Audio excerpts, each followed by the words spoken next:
Mas quando você tem uma mentalidade de crescimento, você tem que ter consciência. Aí você começa a tratar com intenção, seguindo uma estratégia. Então, é a mesma coisa a gente comparar um GPS. Eu também preciso saber onde eu estou, como é que é o meu raio-x hoje, o que eu faço e onde eu quero chegar. Só que para eu chegar lá, quais são as atitudes que eu tenho que mudar?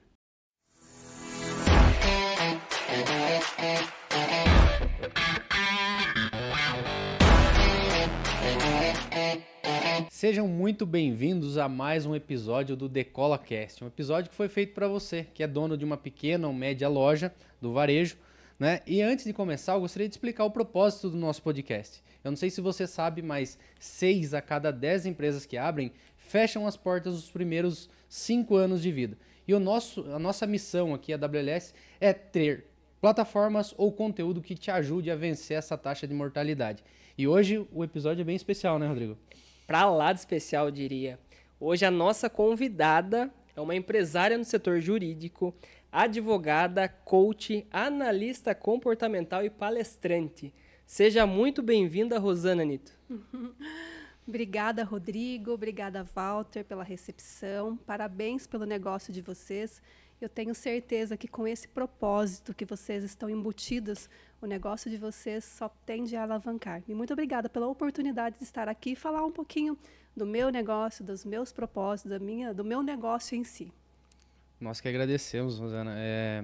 Nós sabemos que nós compartilhamos um pouco dessa forma de fazer gestão de empresas, então a gente fica super feliz de recebê-la aqui. E espero a gente fazer as melhores perguntas possíveis, né? Para tirar o máximo de conteúdo que você pode trazer aí para os nossos ouvintes. Com certeza. E não tem, né, forma melhor de começar, Rosana, do que conhecendo a sua história, né? Entendendo de onde você veio, o que você fez para chegar onde você está hoje, com toda a estrutura, a equipe. Conta o início. Quais foram os seus principais desafios? Vamos lá. Eu gosto muito de falar da minha história. Gosto muito de relatar e tenho muito orgulho da minha história, porque muitas pessoas podem ter uma história parecida comigo. Eu sou filha de pessoas, trabalhadores rurais, pessoas que acordavam cedo e iam buscar o seu sustento na roça, verdadeiramente. Eu cresci nesse ambiente. Até 6 anos eu morei no sítio, literalmente. No entanto, minha mãe, ela sabia que a única forma de que os filhos dela pudessem ter uma vida diferente dela e do meu pai era se a gente tivesse oportunidade de estudo. No entanto, lá no bairro onde nós morávamos, em Itaberá, num bairro chamado Vila Forquilha, distante da cidade, a única escola que tinha no bairro, ela só tinha até a 4ª série. Na verdade, eu estou falando 4ª série porque a época era série mesmo, depois que mudou para 4º ano. E ainda assim, por exemplo, eu fui alfabetizada numa sala onde era junto a 1ª e a 2ª série, misturados alunos com a mesma professora. Se hoje já é difícil a gente ser alfabetizado dentro de uma estrutura grande, imagina você entrar para a escola sem ter toda uma introdução de pré-escola e ainda ser alfabetizada nesse ambiente. Mas eu sou muito grata por toda essa oportunidade, porque quando a gente pega todos esses desafios da gente transforma em vantagem, fica tudo muito ilimitado. Mas a minha mãe sabia que a gente precisava sair dali para poder estudar, que até depois da 4ª série tinha que ficar na roça. Então, com 6 anos, eu vim embora, toda a minha família, nós nos mudamos para Capão Bonito. Meu pai continuou trabalhando na roça, minha mãe ela trabalhou inicialmente em casas de família, como doméstica ou faxineira. Depois de um tempo, ela conseguiu uma oportunidade na Santa Casa, onde ela ficou até se aposentar. Eu continuei estudando, passei pela escola Jacira, depois fui para a escola Raul Venturelli e com muito esforço, dedicação, depois que terminou, eu ainda fiquei um tempinho, não tinha condições de entrar automaticamente para a faculdade, eu já sabia o que eu queria fazer, porque eu trabalho desde muito cedo. Aos 9 anos eu já comecei a trabalhar atendendo uma criança, ajudando, auxiliando na casa de alguém, tudo isso para me proporcionar estar em ambientes diferentes do meu. Não era só pelo que eu iria receber, que era uma pequena ajuda, às vezes até comer alguma coisa diferente, na verdade. Mas eu sabia que frequentando esses lugares eu iria abrir o meu cérebro. Eu ver que existiam outras coisas além da minha realidade, e isso foi extremamente importante para que eu, desde muito pequena, traçasse os meus objetivos. E então, com 12 anos, eu tive uma oportunidade, fui trabalhar num escritório de advocacia, onde foi o meu primeiro contato com o direito. E ali eu me encantei, de verdade, porque a advocacia, ela proporciona, além do resultado econômico, que trata, depois você acaba sendo um detalhe, isso uma consequência, porque qualquer atividade ela pode trazer um retorno desde que você goste muito do que você faça e faça de uma forma diferenciada, mas ela traz uma oportunidade muito grande de você contribuir com a sociedade e com as pessoas. Então, ali foi o meu primeiro contato, onde eu me identifiquei com tudo isso e decidi o que eu queria ser, né, profissionalmente falando. Depois dali, eu passei por alguns outros lugares no comércio e fiquei trabalhando no comércio até quando eu entrei na faculdade, com 21 anos. E quando eu entrei na faculdade, eu sempre fui aquela, não era das melhores alunas propriamente dito, mas eu era muito participativa. Eu falo que não era melhores de sempre tirar as melhores notas, mas eu tinha sempre um entendimento muito grande de tudo que estava sendo conduzido. E eu entendia que relacionamento era muito importante. Então, eu sempre procurei estar perto dos professores, perto de pessoas que tinham possibilidades de me induzir, de influenciar o meu caminho. E sempre essas pessoas me falavam, olha, tenha contato com a prática. Por conta desses conselhos, eu troquei até um trabalho mais estável que eu tinha no comércio por uma vaga de estágio. E foi a melhor coisa que eu fiz na minha vida. Porque tudo que a gente aprende na teoria, se a gente não tiver a prática, não tiver a visão do outro lado do balcão, do outro lado da moeda, você não é um profissional mais completo. Ainda assim, tem muita coisa para complementar, mas você já consegue traçar um mundo ali de possibilidades. Eu acho que tudo que a Rosana falou até agora tem muita semelhança com a maioria das pessoas que empreendem no Brasil, né? Inclusive, uma das coisas que você falou, né? Comecei a trabalhar cedo. Eu acho que a maioria das pessoas que têm sucesso ou que, de certa forma, buscam esse sucesso, elas começam cedo, né? E não é pela obrigação em si de trabalhar muitas vezes. Por vezes, sim, né? Pela necessidade. Sim. Por exemplo, eu também comecei a trabalhar cedo. O Walter, pelo que eu conheço também, trabalha desde cedo e assim, por querer ter as nossas coisas, comprar o que nós queremos comprar. Sim.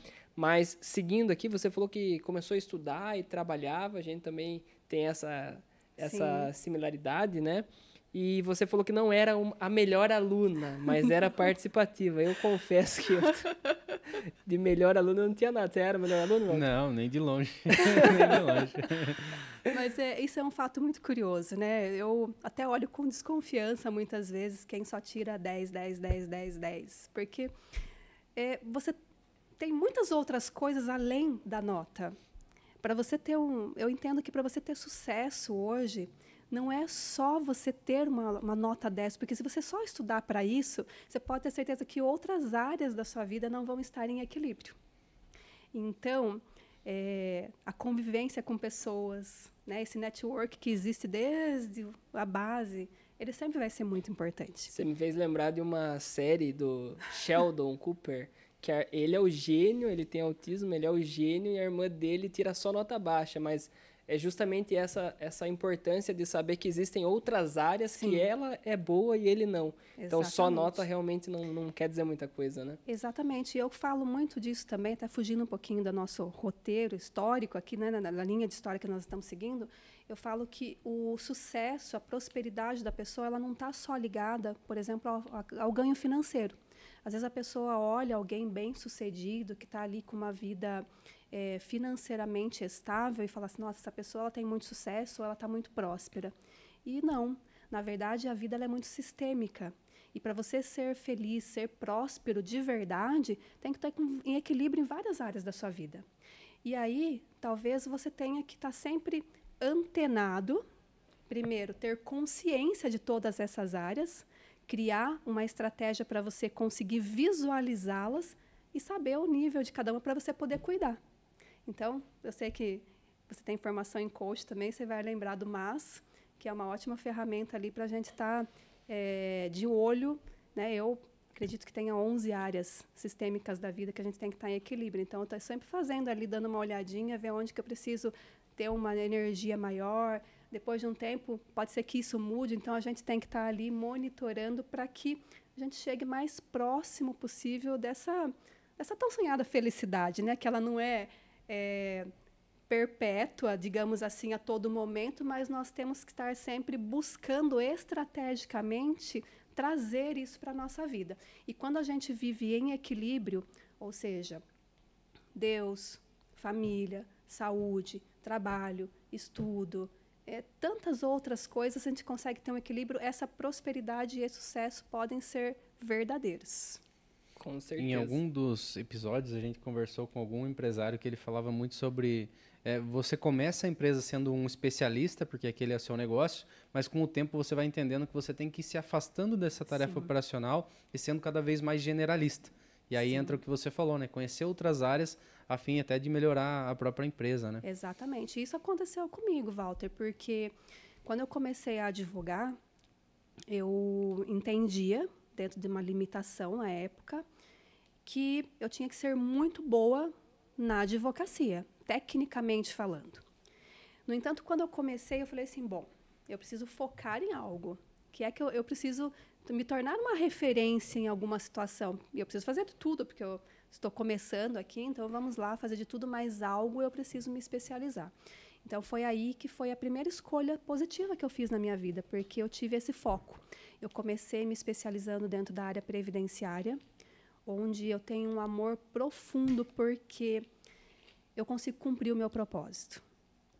Além de me dar o retorno que é necessário para a minha subsistência hoje, para manter toda uma empresa, mas quando você proporciona para uma pessoa a possibilidade dela ter uma qualidade de vida num momento de dificuldade da vida dela, não tem dinheiro que pague essa sensação.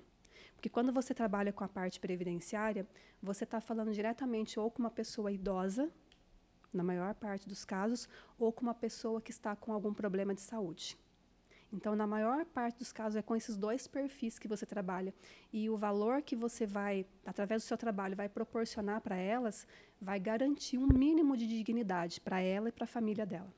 Então, quando você consegue fazer um resultado positivo para isso, para essa pessoa, para esse perfil, a gente que ganha. Nós ganhamos muito mais do que eles. Mas, voltando, eu primeiro foquei, então, na área previdenciária. E até hoje é uma área muito forte dentro do escritório. Depois que essa área ela estava já formada e a gente construiu um time dentro dessa área, eu fui partir para o desenvolvimento de um novo segmento dentro do escritório, que era tímido, que era a área trabalhista. Então, a área previdenciária começou a andar sozinha, eu fui para a área trabalhista e, novamente, essa área ela formou e hoje nós temos um time também dentro da área trabalhista com bastante tradição. E depois disso a gente foi trabalhar na área civil. E hoje nós temos esses 3 segmentos dentro do escritório. A área civil ela é muito abrangente, né? Porque a gente fala ali desde uma parte contratual até uma parte tributária, então tem vários desdobramentos. Mas o fato é que a gente foi indo por setor e dentro do escritório hoje a gente tem 3 setores, civil, previdenciário e trabalhista, cada setor com lideranças, com especialistas dentro de microáreas. Então, por exemplo, dentro da área previdenciária, nós temos uma advogada que só faz BPC, que é o LOAS, né? E benefício por incapacidade. Ou seja, dentro de uma área que é especializada no direito, nós temos uma advogada que é especialista na especialidade tal. E assim segue em todas as áreas, o que permite com que a gente tenha resultados melhores. Então, porque cada profissional ele foca verdadeiramente dentro de um segmento e aí o escritório cresce, aquele profissional também cresce, todo mundo tem oportunidade e as coisas acabam acontecendo. E, Rosana, uma coisa que é muito, pelo menos na minha visão, a maioria das pessoas que empreendem sofrem é de abrir essas frentes, né? Sim. Por quê? Porque não confia, porque, querendo ou não, é o seu nome que está na parede, Sim. é o seu nome que está no jogo, e você vai colocar uma pessoa para ficar responsável por um novo setor que você não domina na maioria das vezes. Como que você teve essa coragem de abrir novas frentes e de deixar esse legado para outras pessoas, visto que no começo você falou que o foco de vocês era o previdenciário, Sim. né? E o propósito disso era ajudar tanto pessoas que são idosas ou Sim. pessoas que estão com Sim. problemas de saúde. Sim. E quando a gente fala disso, né, e vende essa ideia para o time, é muito fácil. Como é que você fez isso desdobrar para as outras pessoas? A gente falando assim parece muito fácil, né? E na verdade não é. Não é porque quando a gente fala em delegar, primeiro que você tem um sentimento, você se torna dono de um negócio que a impressão que tem é que ninguém vai fazer igual. Ninguém vai ter o mesmo olhar. E isso talvez tenha sido um fato que impediu um crescimento maior num determinado período do escritório. No entanto, quando você começa a buscar conhecimento, você se relaciona com pessoas melhores que você frequenta lugares que proporcionam novas visões, você vai abrindo a sua mentalidade de uma forma assim muito exponencial. Então, fácil não é delegar, porque você não pode, você tem que delegar, mas não delargar, né? Que é um termo aí, um jargão que é usado. E aí tem todo um processo, porque não basta você também colocar uma outra pessoa ali e deixar. Então, tem toda uma cadeia de atos para que a gente gere confiança necessária para que depois você fique num olhar mais acima, né, nunca largando realmente o seu negócio, mas numa outra parte estratégica que as coisas estejam funcionando. No nosso caso, vamos lá, área previdenciária, por exemplo. Nós começamos a envolver profissionais, esses profissionais, a maioria deles, eles entraram conosco desde estagiário, temos exceções, tá? Mas a maioria, eles entram como estagiários, ou seja, eles começam a pegar a nossa identidade muito cedo. Então, eles vão sendo moldados de acordo com os nossos princípios, de acordo com os nossos valores, com a nossa cultura. E isso já é um passo muito importante, porque você não tem que fazer modificações bruscas. Você já forma um profissional de acordo com a sua linha. Então, é um fato importante. E quando você contrata um profissional que não vem dessa linhagem, que não vem como estagiário, eu, Rosana, contrato hoje perfil, não contrato mais qualidade técnica. Eu penso que a qualidade técnica, obviamente que você tem que ter um mínimo, mas tudo que é técnico pode ser ensinado. Valores, princípios, não. Conduta, ética, o que a pessoa é por dentro, o soft skill dela é mais difícil de você deixar da forma como você quer. Então, eu contrato perfil com um mínimo de condição técnica para que depois a gente faça aí a lapidação. Mas nós oferecemos lá dentro do escritório e nós incentivamos também muito a capacitação técnica. Então, esse é um fator determinante quando uma pessoa está sendo treinada, seja para assumir uma liderança, ou mesmo para se liderar, né? Porque o primeiro ato de liderança é liderar a si mesmo. Então, ela tem que ter controle sobre as suas responsabilidades, só a partir daí que ela pode estar preparada para ir para um outro nível. Mas o treinamento técnico, o conhecimento técnico, ele tem que ser direto. Na nossa área do direito, não tem como parar nunca na vida. A gente dorme com um tipo de legislação e a gente acorda no dia seguinte já tem alteração. Escolheu nascer no Brasil, né? Exatamente. E temos que estar sempre muito antenados. Por isso que, além de vários cursos, congressos nós frequentamos, e na medida do possível o escritório ele proporciona isso para todo o time. Porque quando você vai para um congresso, além de você ter aquele conhecimento que muitas vezes na nossa região aqui ainda não chegou, são coisas novas, são coisas que ainda estão sendo pensadas, você conhece pessoas que estão que tiveram outras experiências, que nós podemos absorver e modelar muito dessas coisas e vai trazendo isso tudo uma grandeza muito grande para o profissional. Porque hoje nós temos que ser intencionais em provocar a nossa ambiência. Nós temos que ser intencionais no sentido de verificar quais são as pessoas, quais pessoas melhores do que eu posso conviver. Quais ambientes melhores do que o meu eu posso frequentar. Eu tenho que ter noção, para mim é muito claro isso, que para você alcançar novos objetivos, é necessário você ter contato com pessoas certas, lugares certos e conhecimentos certos. Mas quando a gente fala, né, de transição, de delegar, todo esse trabalho ele é feito e acompanhado. Então, num primeiro momento, você coloca a pessoa aqui do lado. Ela vai te observar. Depois, ela começa a fazer coisas com menos complexidade e você fiscaliza. Fiscaliza no bom sentido, né? Você acompanha, porque o líder ele serve, ele ajuda, ele está ali a todo momento servindo realmente. Conforme você vai pegando confiança naquela pessoa, você vai aumentando o nível de complexidade dela. E aí tem toda uma sensibilidade, porque no dia a dia, vocês vão saber as pessoas que, através de coisas muito simples, demonstram conhecimento, lealdade, veste a camisa da empresa. São coisas muitas vezes subjetivas, que não estão ali de uma forma muito clara, mas que na sensibilidade a gente consegue saber, e tudo isso é um fator determinante para que você vai tendo cada vez mais confiança nessa pessoa até que ela possa, de fato, assumir uma responsabilidade e você sair da execução de um determinado departamento ou de uma determinada área.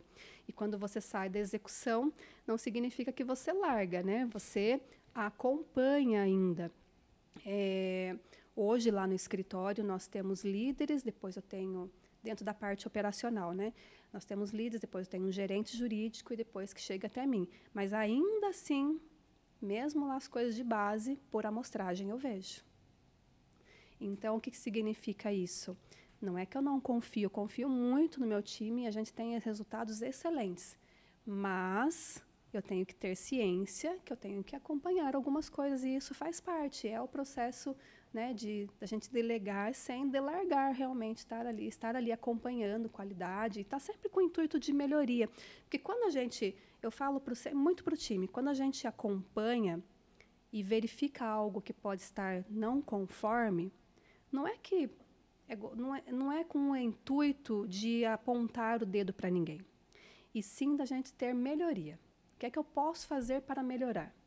Assim como a gente, quando recebe e a gente pratica algumas ferramentas dentro do escritório, né, seja através de uma pesquisa, enfim, para a gente entender as nossas falhas. É o maior presente que a gente pode ter, a gente entender onde a gente está falhando, porque se alguém não apontar para mim, primeiro que ela vai sair falando para outras pessoas, e não para mim. Para alguém ela vai falar. Exatamente. O que eu poderia demorar anos para descobrir e sanar aquela falha, porque muitas vezes não é por má fé, é sem intenção alguma. Uhum. Então, se alguém me dá aquilo, é uma joia preciosa. Eu tenho que pegar aquilo, agradecer muito e tratar. É a oportunidade que a gente tem. Mas aí a gente já está falando num nível de maturidade muito alto de gestão, Rosana. E eu queria voltar uns passos atrás, porque você falou que foi para a faculdade com 21 anos, né? Isso. Foi para a faculdade com 21, entrou no escritório de contabilidade, é? Entrou no Mas entrei mesmo na contabilidade primeiro. Entrou no escritório jurídico como estagiária. E tudo que você mencionou aqui não são coisas que se aprendem do dia para a noite. A gente sabe o quão complexo é essa área de gestão, né? Principalmente quando a gente está falando de gestão de pessoas, né? Sim. E eu queria saber, e a maioria das pessoas que estão nos assistindo provavelmente querem saber também, como que era no começo, porque depois de estar tudo estruturado, é lindo o processo e mesmo assim a gente encontra falhas, né? É normal. Sim, sempre. Mas como que foi no começo? Quais foram os erros que você cometeu e que provavelmente quem está nos assistindo comete também? E qual foi a virada de chave? Bom, eu fiz estágio primeiro num escritório de contabilidade, você acertou. Eu acertei sem querer. Junto com a advocacia, o que me deu, além de conhecimento de pessoas, eu falo que nada é por acaso nessa vida, né? Eu estava nesse momento ali, até com dificuldade financeira, eu tinha o FIES, mas eu tinha ainda um percentual para pagar. E se não fosse através desse escritório, onde eu conheci uma empresa que tinha um programa de subsídio, enfim, de trabalho ali com ISS, impostos, eu talvez não tivesse conseguido arcar com as despesas. Então, eu tenho muita gratidão, além do conhecimento que eu tive, por passar nesse local, pela convivência que eu tive com as pessoas, pelo aprendizado, por essa empresa ter entrado no meu caminho, que me ajudou ali durante os primeiros anos da faculdade. E depois disso, eu fiquei os outros 4 anos trabalhando num outro escritório de advocacia, o qual eu tenho, assim, uma gratidão eterna, porque eu tive a grande sorte de ser moldada por um grande profissional. Porque quando a gente está estagiando, você costuma ter assim o seu mentor, entre aspas, como uma pessoa que sabe tudo, você não sabe nada, você está aprendendo, então tudo que vem ali é novidade. E eu tive a grata bênção de Deus de trabalhar com uma pessoa extremamente correta, ética, que me ensinou, inclusive, a embalagem. Eu falo que a gente come com os olhos, né? E um advogado, ele primeiro de tudo, ele tem que se vestir, tem que se portar como um advogado. Você sente até o cliente, ele sente mais confiança, pelo menos é o meu entendimento e respeito às pessoas que não pensam dessa forma, mas o cliente, quando ele olha para um profissional e ele vê ele com cara de advogado, ele se sente até mais confiante. E isso é importante, e eu aprendi todos esses valores com o Dr. Giovanni, que foi o advogado com quem eu tive o prazer de trabalhar, e que, além de me ensinar questões técnicas, me ensinou questões fora isso, né, que é a embalagem, de como se portar, de ser extremamente correto, de ser extremamente ético, que são coisas que você vai plantando. É muito difícil até num primeiro momento, mas se você planta certo, se você rega certo, a colheita ela vem de uma maneira mais farta no momento certo, depois de toda a dificuldade. Mas realmente tudo não são flores. No começo é muito difícil, você faz do jeito que dá. Até porque no começo do escritório era eu mais uma advogada no primeiro momento. Depois que a gente começou a ter condições de contratar uma pessoa para nos auxiliar na recepção, mas a gente fazia tudo errado. E nesse recorte de era você mais uma pessoa, hoje você sabe a importância do feedback, do alinhamento, de reuniões, Sim. né? Mas naquela época acredito que não. Não. Como que era a sua percepção quando uma colaboradora, né, uma colega de trabalho errava ou não prestava atenção em algo? Qual que era a sua reação, seu comportamento como líder naquele momento? Eu sempre tive uma dificuldade, até talvez por conta do meu perfil, em falar não e em desagradar pessoas. Mas isso tem as suas desvantagens, no entanto, tem suas vantagens também, porque como eu me preocupava muito com as pessoas, então eu sempre tomei muito cuidado em como eu falava.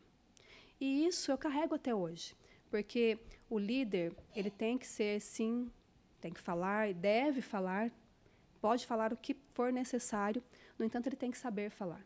Eu sempre digo no escritório que a transparência deve prevalecer, que a gente não deve ficar com nada ali dentro, porque senão aquilo ali vai ficando embrulhado dentro do estômago, se torna um leão, as pessoas começam a alimentar algo que nem existe. Então, precisamos resolver trabalhar de uma forma muito rápida e transparente. Tudo deve ser falado, mas com o jeito certo. Então, eu sempre tive esse cuidado, e o que proporcionou que as pessoas... Eu sempre tive o carinho, eu sentia verdadeiramente o carinho das pessoas, até porque era o jeito que eu tinha com elas também, sempre valorizar muitas pessoas, ser de uma forma incisiva, no entanto, de uma forma que eu trazia as pessoas para perto de mim. Lógico, fiz várias coisas erradas, né? Porque eu não sabia, estava ali aprendendo muitas coisas, eu aprendi dando errado, como a maioria das pessoas faz até hoje. No entanto, muitas coisas eu já fiz certo por conta que eu nunca tive na minha cabeça a visão que o líder é aquele que só ordena. Eu sempre entendi que o líder ele tem que demonstrar, ele tem que ganhar a confiança das pessoas. Ninguém, hoje já passou a época das pessoas serem mandadas propriamente ditas. As pessoas têm que estar junto com você por gostarem de você, por querer seguir no mesmo caminho, de terem vontade de fazer aquilo de concordarem com o seu pensamento. Então, de uma certa forma, ainda que de uma maneira mais distorcida, isso sempre esteve comigo. Então, eu penso que auxiliou. E depois, quando eu comecei a ter maiores dificuldades mesmo, que as pessoas começaram a entrar no escritório, que eu fui estudar, fui lapidando, obviamente, muita coisa, fui consertando ali no meio do caminho. Show de bola. Você falou muito sobre algumas palavras que me chamaram a atenção, né? Como gratidão, como as histórias, a mentalidade. De onde que você imagina que surgiu isso? Porque essa mentalidade de querer estar em mesas onde as pessoas sabem mais do que a gente, é algo que a gente vai adquirindo com o tempo, né? E com certeza é algo que te ajudou a formatar o seu negócio hoje, né? Os seus negócios. Sim. De onde você acha que veio isso? Porque é uma base, é uma raiz muito forte que a gente Sim. percebe em você. Walter, eu acho que a questão da gratidão veio da minha mãe.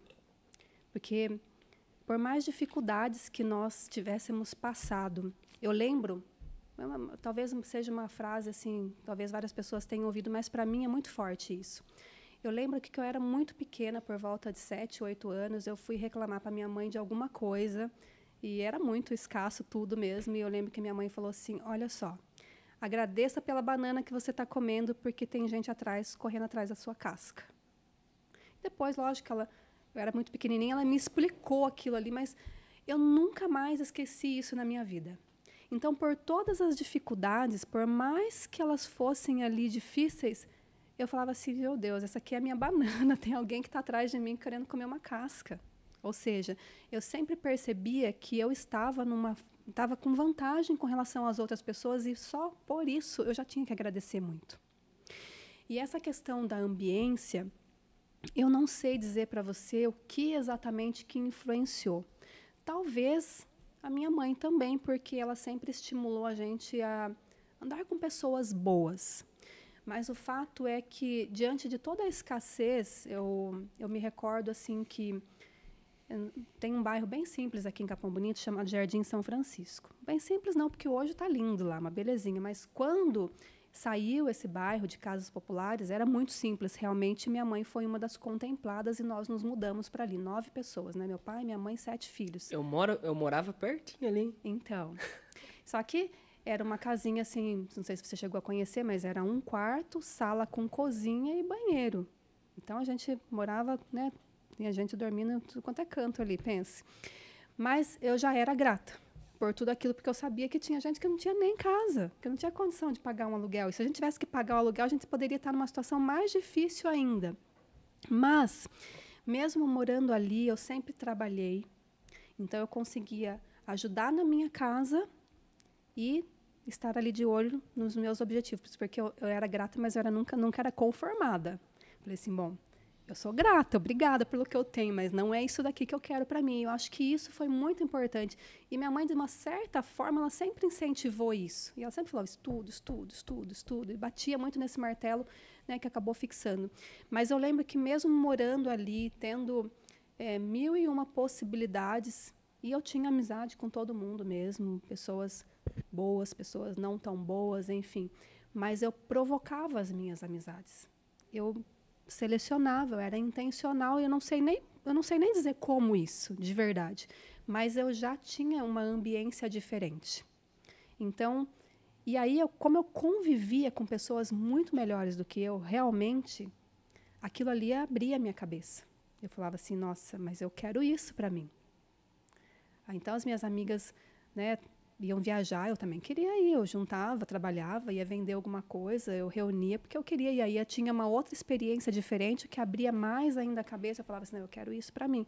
Então, isso tudo vão sendo fatores que não faz você se conformar. É você pensar em algo para frente e ter um incentivo real para isso. Eu acho que a gratidão, ela é uma das coisas que a maioria dos empresários tem. Eu não sei se é alguma habilidade que desenvolve com o tempo, ou se já nasce, igual você falou, sua mãe incentivou muito isso, mas eu vejo que a gente teve aqui com o Marcelo. O Marcelo, ele é grato ao primeiro patrão dele porque ele falava que ele era o péssimo funcionário. E a gente vê que a maioria das pessoas que têm sucesso, elas são gratas. Uhum. E uma das coisas que eu bato muito na tecla, Rosana, não sei se você também sofre com isso lá, tem dias que as pessoas vêm trabalhar desanimadas, né? E eu tento provocar essa energia, essa gratidão. Inclusive, aqui a gente tem um momento que a gente faz, denominaram Gratiluz, mas o nome é Positive Focus, né? Uhum. Que é um momento onde a gente, antes de iniciar uma reunião ou antes de começar um dia, a gente para e pergunta o motivo pelo qual a pessoa é grata.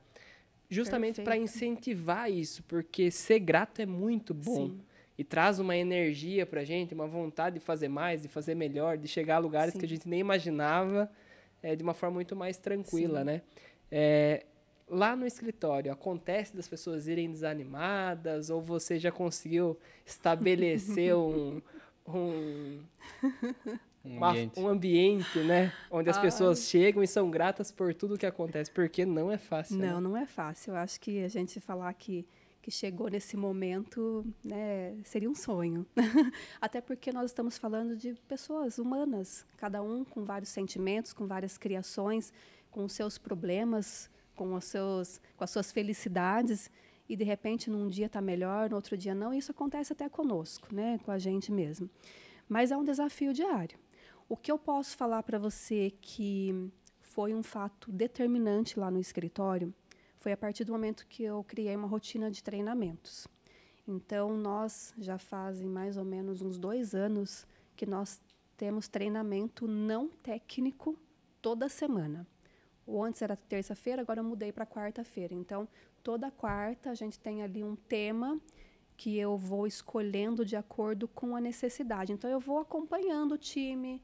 Se eu vejo que está surgindo algum ponto ali, eu crio algo, desenvolvo aquele tema e vou treinando. Muitas vezes fico ali 2, 3 semanas trabalhando o mesmo tema. E quando não tem, está tudo num momento mais tranquilo, a gente pensa em temas de melhorias, de vendas, de excelência no atendimento, enfim, porque a gente sempre pode melhorar. Mas o fato é que quando você começa a trabalhar esses temas que não são necessariamente voltados especificamente para o escritório, para o negócio, você trabalha a pessoa. E quando você trabalha a pessoa, essa pessoa ela não só melhora ela mesma, como ela transborda também. Ela transborda no ambiente familiar dela, ela transborda no ambiente social dela. E quando essa pessoa ela está mais feliz, ela está sabendo lidar melhor com os seus sentimentos, entendendo mais sobre ela mesma, o resultado dela dentro da empresa muda. Muda completamente. Não tem como falar. E aí, esse otimismo, essa gratidão, ela começa a ficar mais forte. É uma coisa que é natural. Então, é uma coisa que eu falo para todo empresário, para todo empreendedor que muitas vezes não enxerga esse tipo de trabalho a ser desenvolvido com os colaboradores, porque muitas vezes aquele colaborador que não está dando resultado não é por culpa do colaborador, é por culpa do líder que não está dando uma estrutura, um conhecimento, um treinamento certo para ele. Muitas vezes ele está ali dispensando, trocando colaborador que pode ser uma potência. Eu tenho uma positividade muito grande. Então, eu falo, às vezes tem alguém que é mais difícil, e vocês devem muito bem saber disso, que vocês também têm várias pessoas. Mas eu falo assim, obrigado.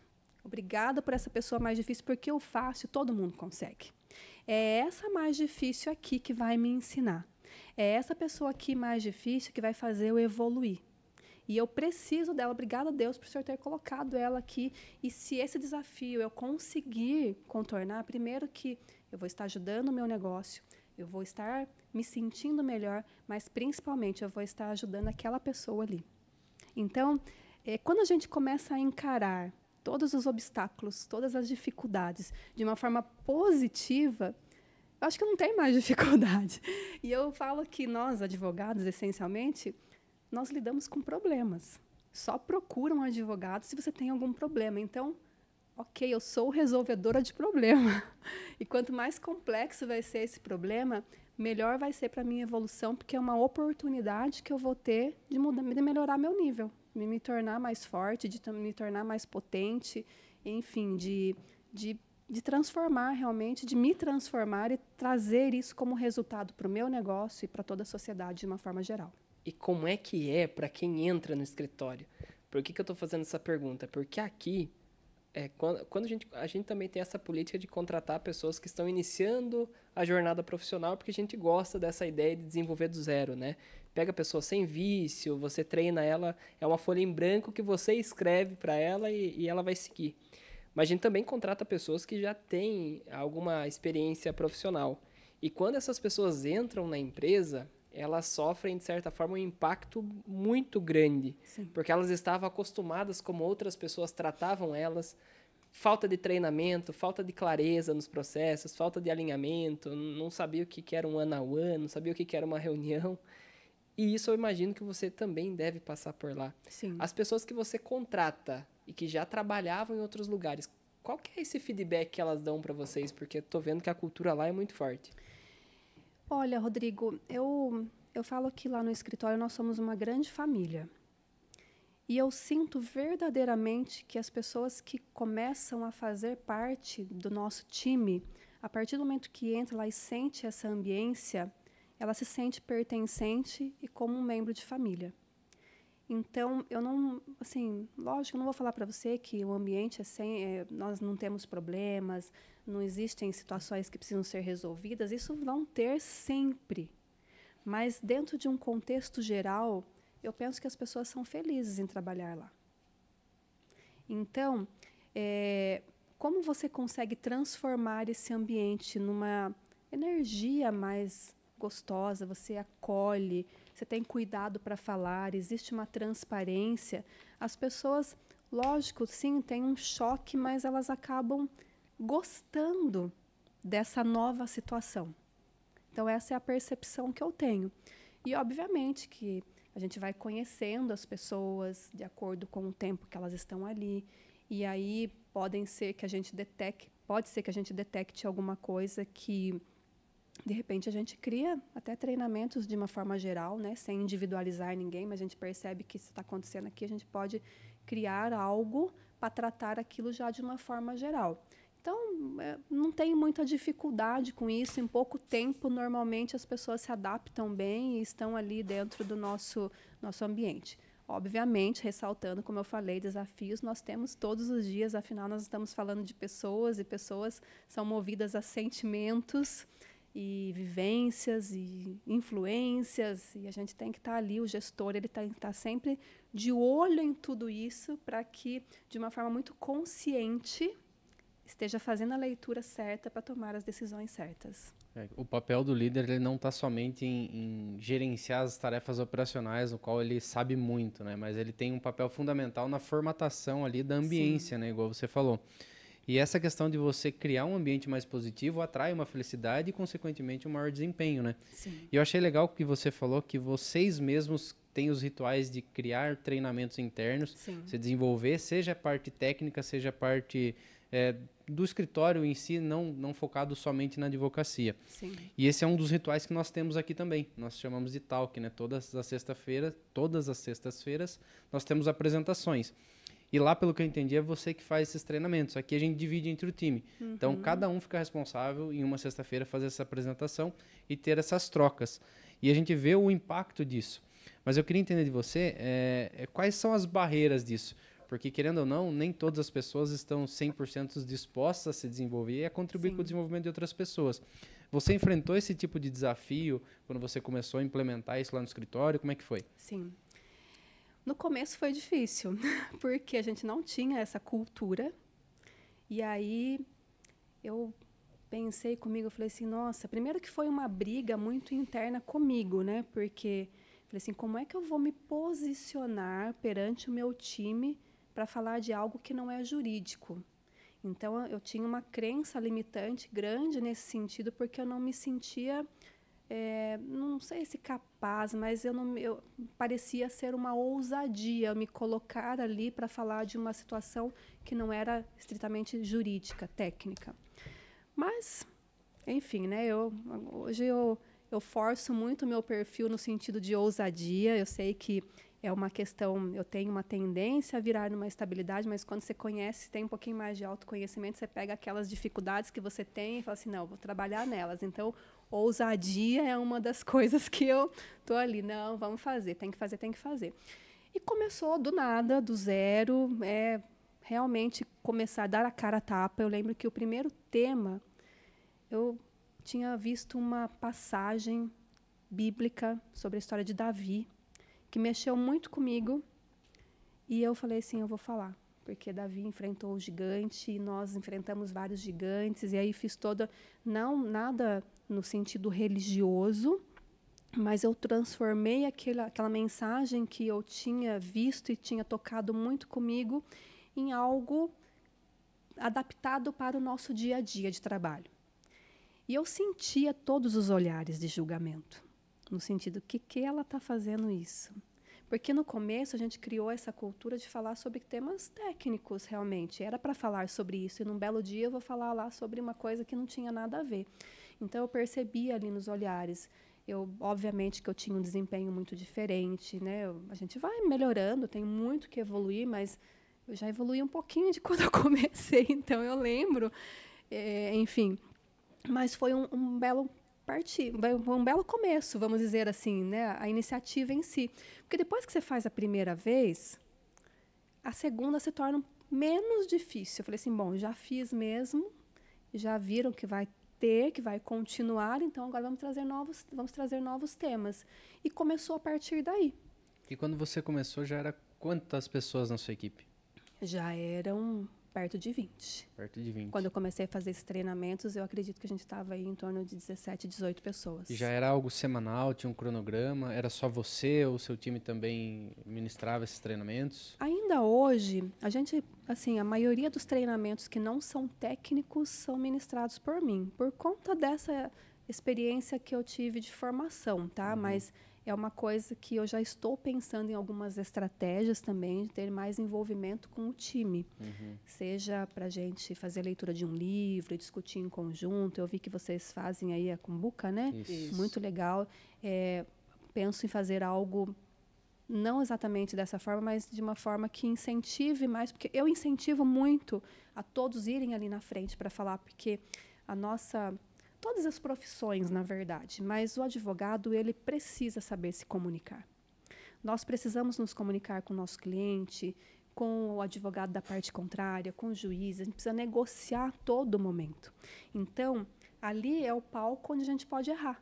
Eu falo muito isso, mas então eu acabo incentivando, mas acaba que ficando a maior parte das vezes, porque não é algo obrigatório, acaba que ficando, né, eu ali mesmo. Mas a gente tem outros projetos internos, por exemplo, faz pouco tempo que nós realizamos um workshop interno, onde eu não participei, inclusive, só como espectadora, realmente, onde o nosso gerente jurídico, que foi o organizador, então, ele envolveu todo o time civil, e nós falamos de um tema ali que seria interessante. Então, nós aproveitamos para desenvolver a habilidade de comunicação desses profissionais. Eles tiveram, obviamente, que estudar para montar toda aquela apresentação e todos os outros membros do escritório tiveram oportunidades de aprender sobre aquele tema. Então, é uma forma que a gente também costuma fazer no sentido de dar um treinamento para quem precisa ter aquela informação e desenvolver a comunicação e ainda mais a expertise daquele profissional. Mas, quando é técnico, a gente faz um bom rodízio. Quando tem palestras técnicas também, normalmente eu envolvo o profissional que é especializado naquela área.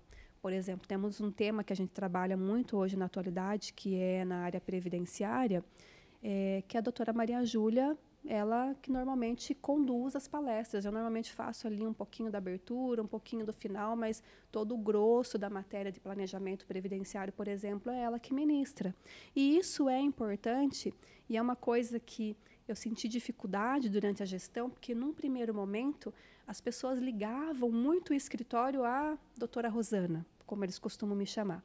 Então, eles ligavam no escritório, eles não ligavam no Nito Advogados. Eles ligavam no escritório, do escritório da doutora Rosana. Então, foi todo um trabalho, ali até com quem fica na recepção, falar assim, olha, agora você vai atender, você jamais vai falar escritório da doutora Rosana, você vai falar que é o escritório Nito Advogados. Então, a gente foi criando uma identidade, até para esse processo de delegar, né? Voltando naquele assunto inicial. Porque uma coisa é você delegar tecnicamente, internamente, mas eu não consigo hoje atender a todos os clientes que estão no escritório. E antes eles tinham uma referência de falar comigo. Então, como é que foi esse processo também, que é uma grande chave? O legal só de você compartilhar isso é que a maioria dos empreendedores sofrem desse mesmo problema, né? Os clientes querem comprar com eles, pagar com eles, fazer qualquer coisa com o dono do negócio. O problema do eu porque preso, né? É a segurança que o cliente, né, ele tem. Mas isso tem que começar uma transformação na mentalidade do dono. porque é difícil. Eu, por exemplo, que gosto muito de comunicação, que gosto de falar, um dos grandes prazeres da minha vida era fazer atendimento. Eu amava fazer atendimento, amo ainda, mas eu entendi que se eu ficasse no meu tempo fazendo atendimento, eu não iria ter tempo de pensar no estratégico. E aí o escritório, ele ia estacionar, e eu penso que nada fica estacionado, ou você está caindo ou você está crescendo, então eu preciso fazer meu negócio crescer. E como é que foi esse processo? Primeiro, então, eu entendi que isso era necessário e que eu precisava, até porque nós temos um limite físico e emocional, a gente não vai conseguir crescer a partir de um determinado momento. Então, eu ia fazer o atendimento, eu colocava o profissional aqui do meu lado. Marcava comigo, quero falar com a doutora Rosana. Ok, com a doutora Rosana. Então, eu chegava lá, oi, tudo bem? Essa daqui é fulana, especialista em tal, tal, tal, e ela vai participar aqui da conversa do nosso atendimento. Então, eu começava e ia jogando a bola, conforme o nível de confiança na matéria que eu tinha com aquele profissional. Então, alguns atendimentos, aquele profissional ele fazia junto comigo. Até chegar no momento que aquele profissional, às vezes, ele já acolhia o cliente, já estava lá na sala e eu entrava. Oi, desculpa, atrasei um pouquinho aqui, tal, tal, tal. E ali eu ficava meio que já meio que me retirando, mas tudo era muito estratégico, pensando porque eu estava acompanhando o nível de confiança daquele cliente com aquele profissional. Isso mostra a intencionalidade da situação, né? Intencional. Eu falo que hoje tudo a gente tem que ser intencional. Mas antes da intencionalidade, antes de você falar em intenção, você tem que criar consciência. Sim. Então, você entender a necessidade do seu negócio, você entender que você precisa, se você quer, né, crescer, porque às vezes a pessoa também não quer e está tudo bem, ela quer ficar naquele nível, ok, está tudo certo, então vamos cuidar para o seu negócio ficar bem.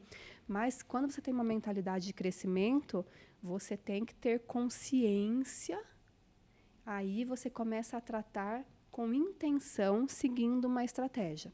Então, é a mesma coisa a gente comparar um GPS. Eu também preciso saber onde eu estou, como é que é o meu raio-x hoje, o que eu faço e onde eu quero chegar. Só que para eu chegar lá, quais são as atitudes que eu tenho que mudar? Então, a delegação é um processo para quem quer crescer que não tem como a gente ultrapassar, não tem como passar sem fazer esse processo. E ele tem que ser feito de uma forma eficiente. Então, é um processo também com calma. Até hoje, eu tenho clientes que ainda querem um respaldo. E está tudo certo. E vão ter, realmente. Sim. Porque eu também atuo na parte comercial do escritório. Então, é normal um cliente ele querer falar comigo. Às vezes, até um cliente mais antigo lá insiste. Eu vou atender. E eu atendo mesmo, porque eu amo também. É uma forma de eu me realizar. E aí entra, a gente lê o livro Pipeline da Liderança. É o meu livro, que eu amo ele esse fala livro. justamente sobre isso, né? Por exemplo, eu também sou gestor comercial aqui da empresa, mas hoje toda a parte comercial está na mão do time. Mas vez ou outra, se tem oportunidade, eu sento na cadeira de vendedor, porque é o que eu gosto de fazer. Sim. Então, a gente tende, mesmo saindo do nível operacional, indo para o nível estratégico, é o que você falou, vez ou outra dá vontade de sentar na cadeira do comercial, de falar com o cliente, de atender, né? E eu acho que isso é muito natural, desde que você tenha consciência. Que seja intencional. Exato. Mas quando um cliente, ele insiste para falar comigo, eu falo com ele. Não importa o volume da ação, o valor da causa, quem é o cliente. Se ele quer falar comigo, eu vou falar com ele. E uma coisa, por exemplo, que eu faço no escritório, eu entro e saio pela recepção todos os dias. Porque ali eu entro, eu cumprimento todo mundo, às vezes eu vejo um cliente ali, eu sento, o senhor já tomou um cafezinho? Vamos tomar um café.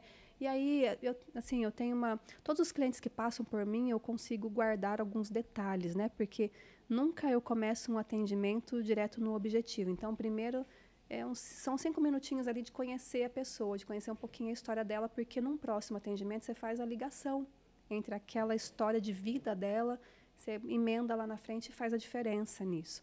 Então, normalmente, quando eu detecto algum cliente ali, eu sento um pouquinho e falo assim, daí, fulano, como é que tá? Aí a família, tá bem? Então, isso também ajuda, porque aquele cliente satisfeito, ele vai sair dali muito satisfeito e a ideia, né, ele vai propagar essa questão de satisfação muito grande.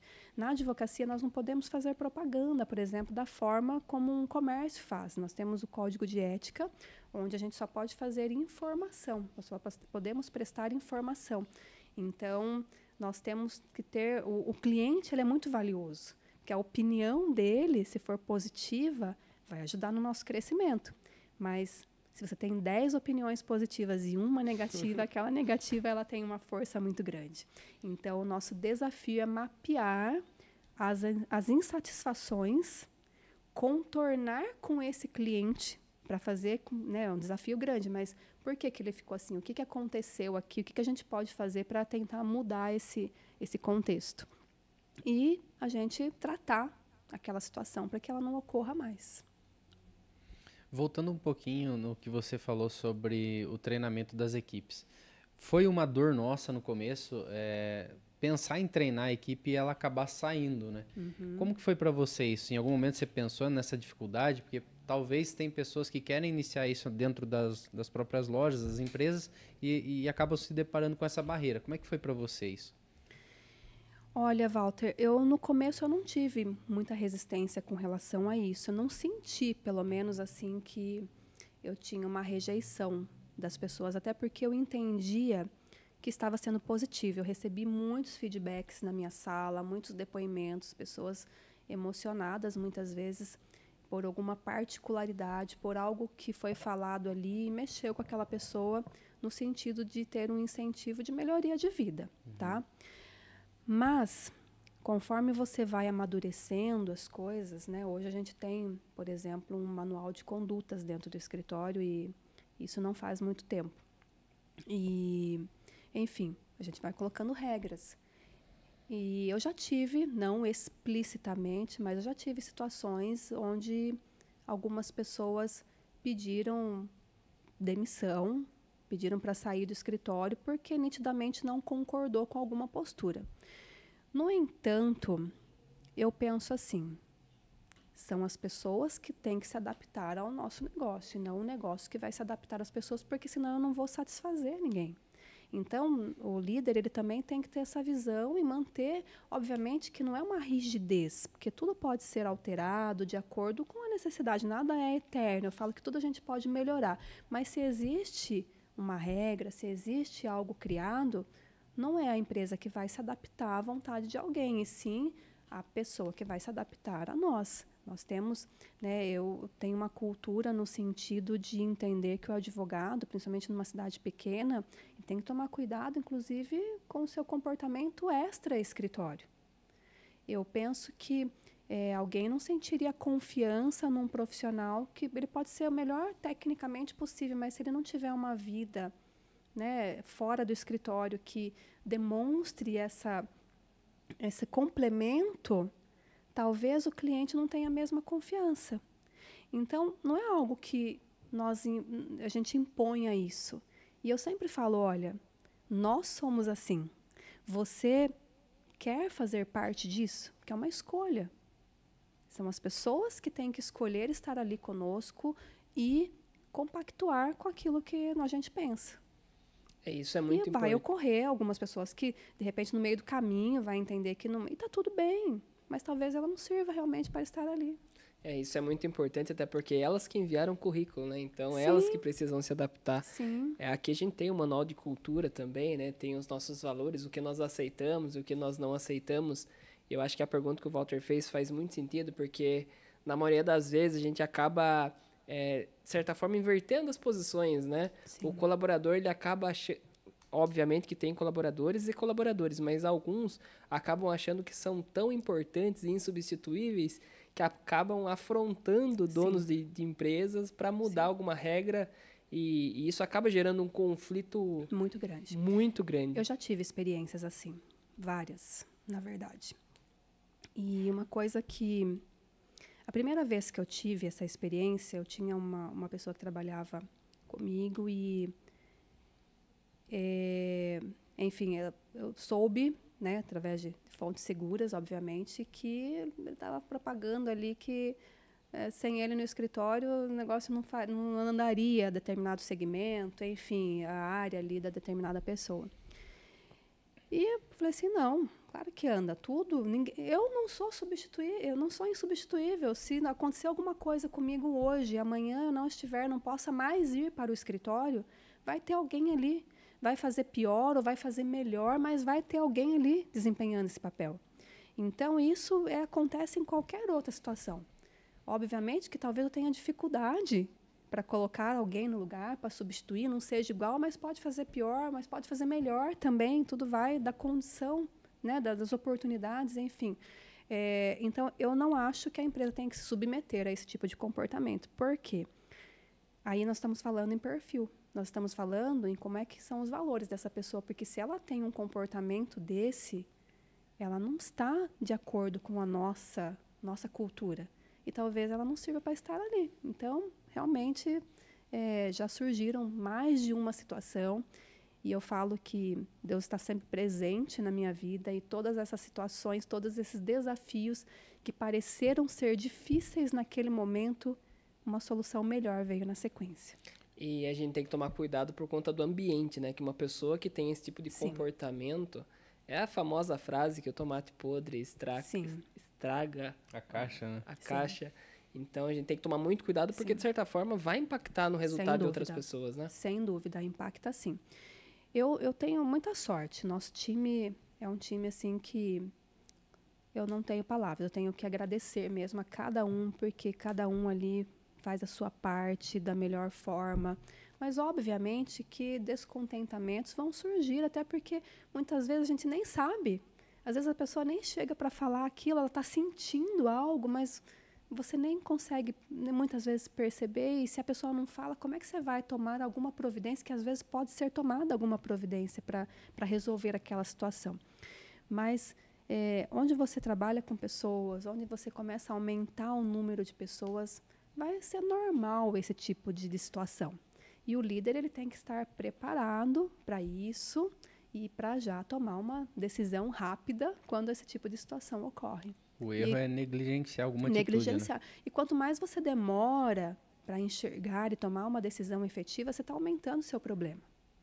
Então, por exemplo, posições chaves, você tem que ter backup. Você tem que ter alguma pessoa, nem que não saiba tudo, mas saiba o básico ali, até você conseguir fazer uma substituição, enfim, treinar outra pessoa. Mas o líder ele tem que estar, é uma necessidade da empresa isso.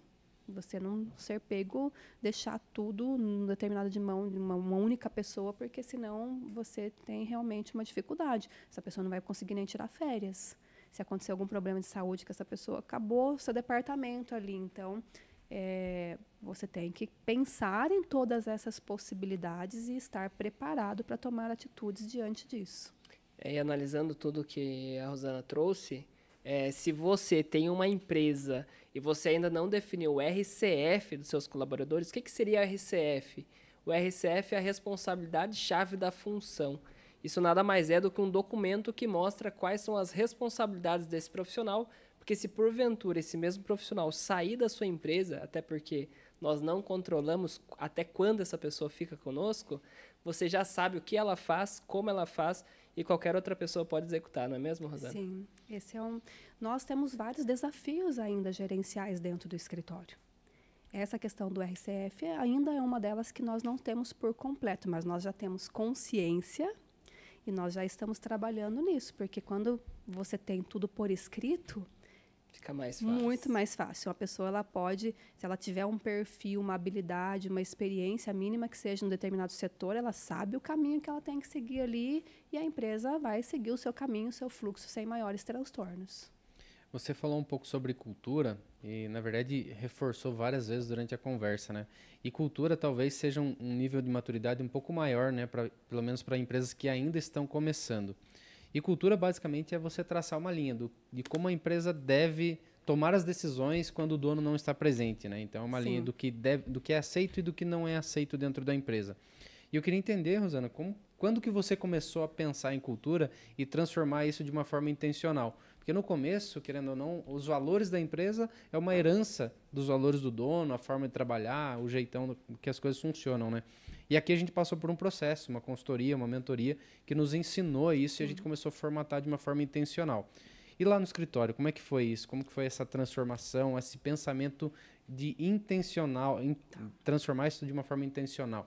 Nós estamos vivendo esse momento, inclusive, tá? Porque nós não fomos diferentes do processo de vocês.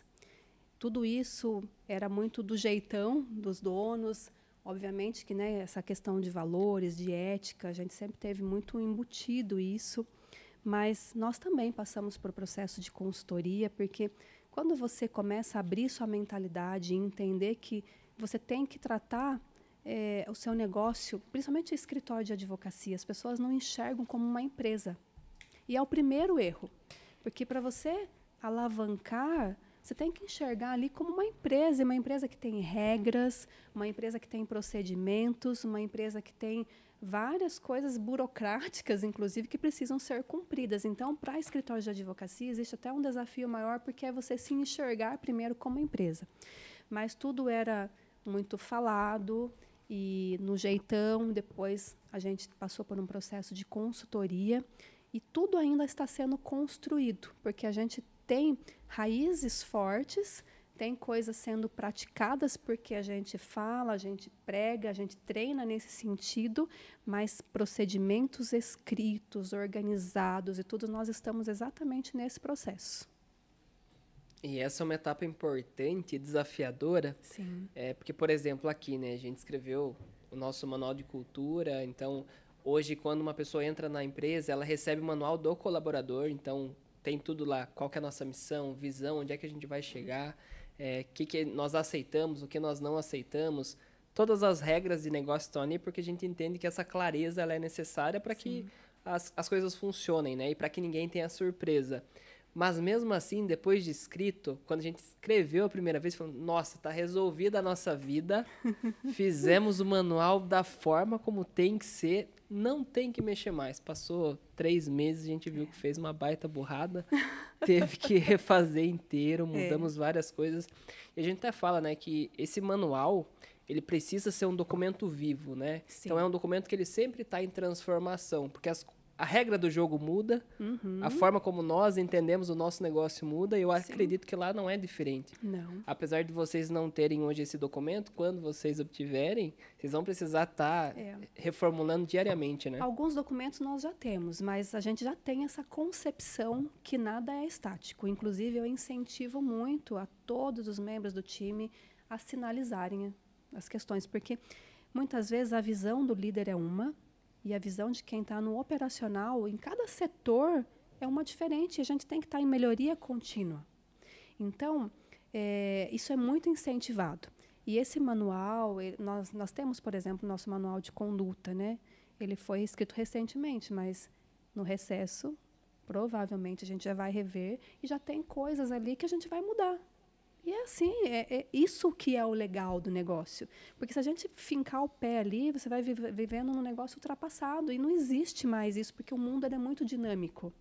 Assim como a gente precisa estudar todo dia a nossa parte técnica, a nossa parte de gestão, todos os documentos que a gente produz, nós precisamos atualizar sempre. Porque se a gente esquecer dele, da forma como ele está, nós não vamos mais ter o resultado que a gente pretende ter. E esse exemplo que você trouxe de fincar o pé, né? A gente está lendo um livro que se chama O Novo Código da Cultura, que fala justamente isso, né? A Ambev, ela é uma baita empresa, né? É impossível alguém não conhecer a Ambev.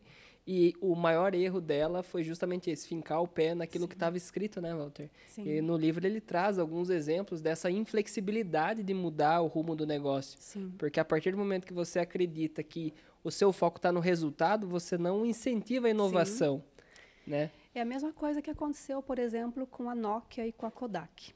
A Kodak era uma das maiores empresas na parte de fotografia, mas quando surgiu a ideia de fotografia digital, a Kodak ela não acreditou nessa possibilidade e hoje ela ficou aí. Quem é Kodak? Nos celulares, a mesma coisa. A Nokia era líder no ramo de celulares e quando Steve Jobs, a ideia do touch ali, eles acharam também uma loucura e agora como é que são os telefones e né? Como é que é o iPhone hoje. Então, as pessoas elas têm que ter uma mentalidade que nada é fixo, nada. Nós não podemos ser fixos, nós precisamos estar em constante movimento e pensar intencional nessa mudança, provocar essa mudança. Se eu tenho algo ali que não está mudando, tem alguma coisa errada, eu tenho que pensar e refletir por que aquilo, o que eu não estou enxergando nisso que eu estou achando que está perfeito, porque não está. E se eu não prestar atenção nisso, alguém do meu lado vai estar prestando atenção e quando eu vejo aquela pessoa já me passou.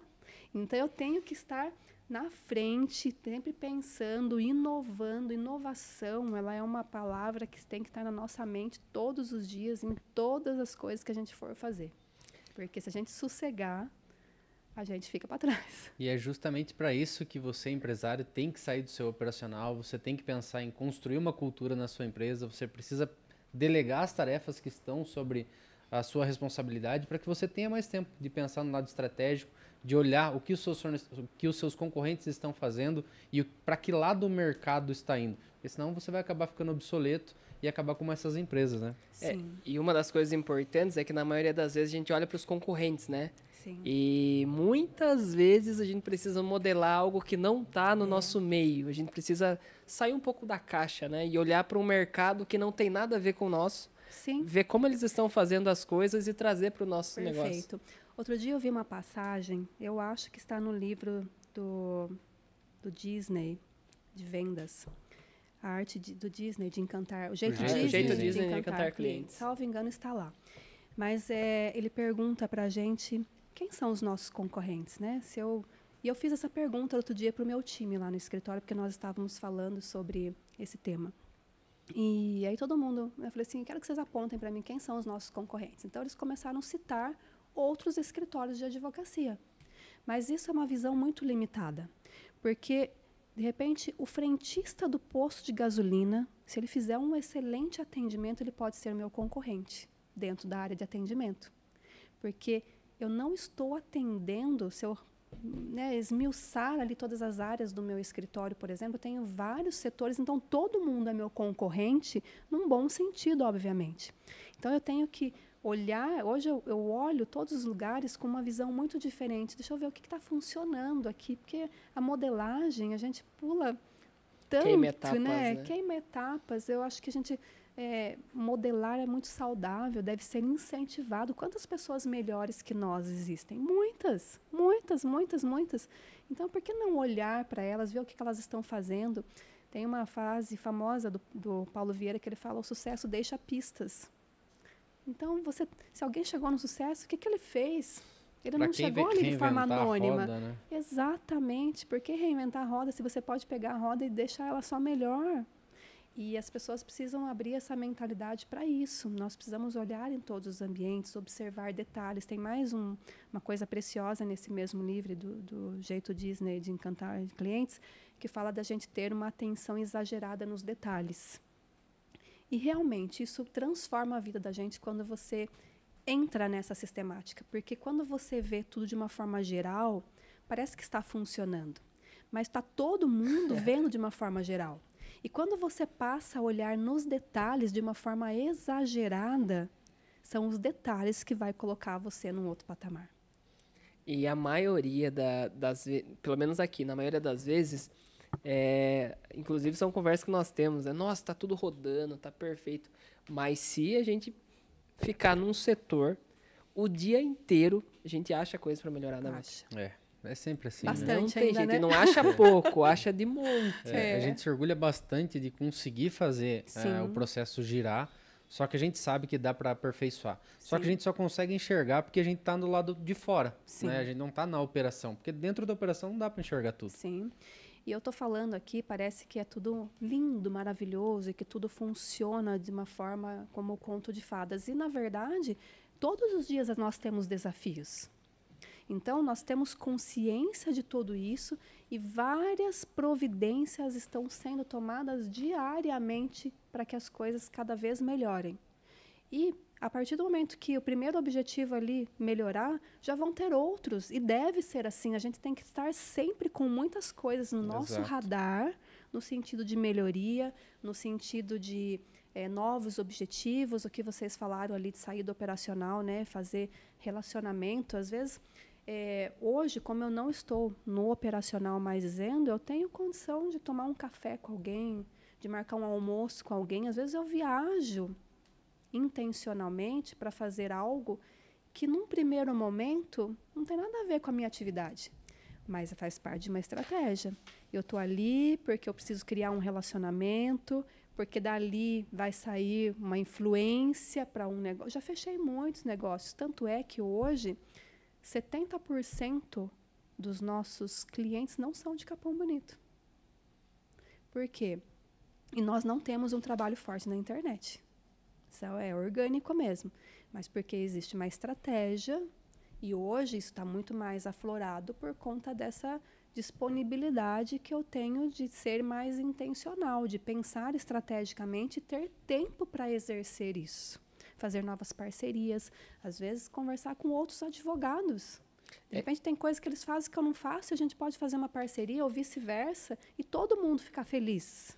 E uma coisa, você falando agora é óbvio, né? Mas a gente também teve esse mesmo dilema aqui, que muitas vezes a gente falava, nossa, o que dá para fazer agora?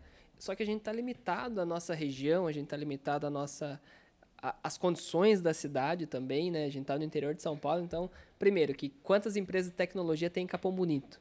Quantas empresas de tecnologia tem na região de Itapetininga, na região de Sorocaba? E a gente pagou caro, não dá para falar que pagou caro, pelo amor de Deus, senão vai nos assistir aqui, o consultor vai falar que eu tô achando caro o trabalho dele. Mas caro no bom sentido, né? Mas, tipo, de ser sofrido, de ser difícil. A gente pagou caro para aprender que a gente tem que sair do escritório e ir para São Paulo maior quantidade de dias possíveis, porque é lá que o negócio acontece. E aí entra a importância do ambiente que a gente está inserido, né? Aqui a gente tem acesso a pessoas.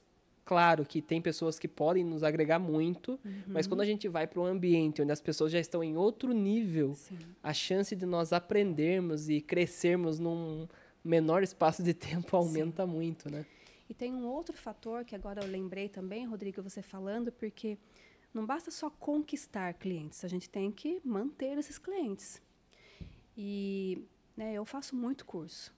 Praticamente todo mês eu faço um curso presencial e todos os dias eu assisto cursos online, onde normalmente eu faço 2, né? Um que é voltado à área de desenvolvimento de gestão e de pessoas e outro na área técnica. E isso cada vez aumenta a autoridade no sentido de que os meus clientes eles sentem mais confiança em estar no escritório. Não só eu, mas todo o time. Então, por exemplo, semana passada teve um advogado nosso, que é o nosso gerente jurídico, que esteve na Fenalol, em São Paulo, que é a maior feira jurídica. Um abraço pro Raí aí. Ó. Isso. Era para eu estar, eu não, tinha acabado de chegar de viagem, com esse compromisso agora da agenda aí de campanha também, o Dr. Raí que foi. Mas 2 semanas atrás, todos eles estavam num congresso em São Paulo, Dr. Raí, doutora Franciele e Dr. Eric. Alguns tempo atrás eu estava num outro congresso em São Paulo.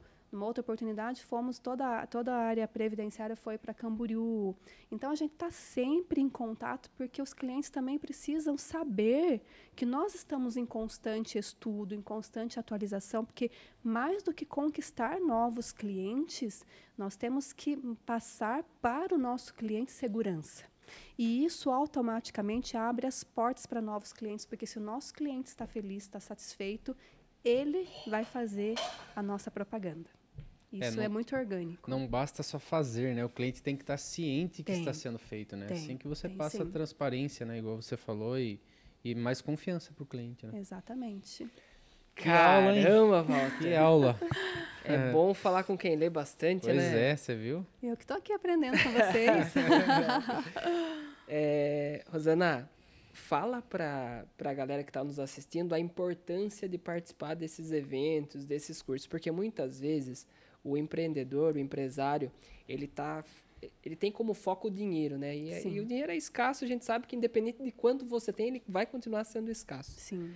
E principal desculpa que eles põem é falta recurso financeiro, falta dinheiro, falta tempo.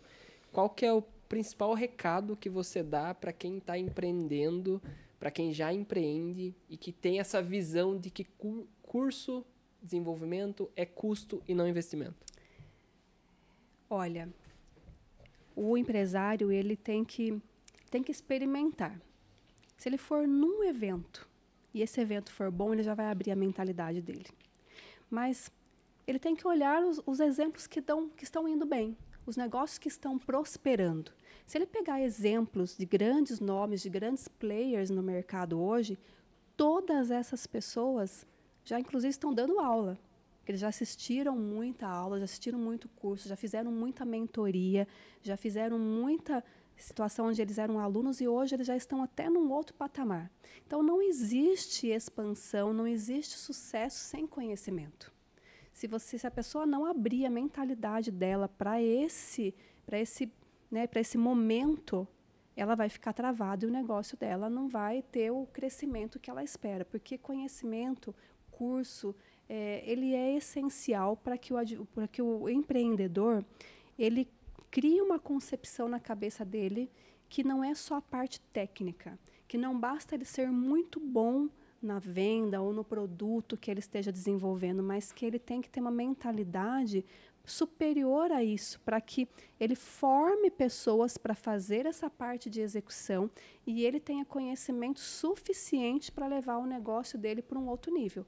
E isso só é capaz através de cursos, congressos, depende, cada segmento tem, né, os seus tipos de treinamentos, mas não tem outro caminho, a meu ver. Se você não procurar estar em lugares que tenham pessoas melhores que você, com melhores resultados que você, para que você tenha esses exemplos e possa seguir as pistas, né, do sucesso dessas pessoas. É uma frase que eu gosto de falar, é que, eu não sei onde eu li ou ouvi, não sei, mas fala mais ou menos assim, que quando o líder está correndo, o time está andando, quando o líder está andando, o time está parado, quando o líder está parado, o time está sentado, e se o líder sentar, o time deita e dorme. E eu vejo que tem muitos empreendedores que querem que o time estude, se desenvolva, faça cursos, vá a congressos, mas ele mesmo, ele está sentado na cadeira de dono e ele não muda a visão. Eu acho que esse talvez é o primeiro passo, né? É o líder levantar da cadeira e buscar conhecimento. O líder ele tem que ser o exemplo. Você não vai fazer nada se você não tiver um exemplo, se você não sinta admiração, se você não tenha vontade de chegar naquele mesmo patamar. Como é que você vai ter autoridade para cobrar algo de alguém que você não faz? Então, eu acho que você fica até sem crédito, sem autoridade para que você cobre uma postura diferenciada dos seus colaboradores se você não é aquilo que você está pedindo para eles serem. Como é que você vai?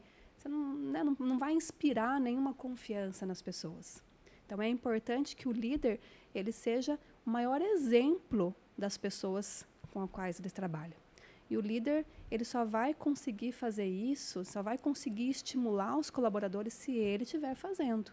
Então, a primeira pessoa que tem que buscar ambientes novos, conhecimentos novos, lugares certos, é o líder. E depois as pessoas, naturalmente, ele vai trazer esse comportamento para o time dele, o time dele vai ver a mudança dele e vai se incentivar a seguir os mesmos caminhos. O Rodrigo falou sobre a gente ter pago um alto preço, né? Mas, na verdade, o mais caro é a sua disposição, a sua energia que você vai desprender para colocar nisso. Sim. Porque o dinheiro você vai dar um jeito, né? Mas será que a gente está disposto a estar em desenvolvimento, né, o tempo Walter? todo? Hoje todo mundo reclama de falta de tempo, eu não tenho tempo para isso também. Exatamente. É um desafio. Eu falo que gerenciar bem o tempo, porque é o maior desafio hoje. O tempo é caro demais, né? E ele passou. Mas o tempo é a coisa mais democrática que existe. Todo mundo tem 24 horas. O que é que os grandes nomes conseguem grandes resultados se eles têm as mesmas quantidades de horas que nós? O que é que eles estão fazendo, então, que eu não estou fazendo? Eu amo ver a rotina de pessoas bem-sucedidas. E não se diferencia. A maioria delas tem uma disciplina muito grande com o seu estilo de vida, no sentido de cuidar da sua saúde física e mental. Então, todas elas né, tem um comportamento, uma disciplina muito grande no sentido de fazer um acompanhamento físico, leitura, estudo. Não tem mágica, ninguém consegue, nada é fácil, tudo é sofrido realmente no bom sentido. Você tem que ter constância, tem que ter disciplina, você tem que fazer algo que as pessoas não façam. Tem resultados quem faz algo diferente. Se você seguir o efeito manada, você vai ser os 98% do pessoal que tem o mesmo resultado e, enfim, só reclama da vida, mas fazer e não fazer dá o mesmo trabalho. Então, vamos fazer para que a gente, né, construa os nossos bons resultados. Eu acho que isso é muito importante e tem que ser praticado. Tem que ser constante, tem que ter uma disciplina. Não é fácil mesmo. Às vezes as pessoas me olham e eu costumo chegar no escritório por volta de 10 horas da manhã. E quem não conhece a minha rotina pode falar assim, nossa, ela só chega aqui às 10. Só que das 10, eu já fiz muita coisa.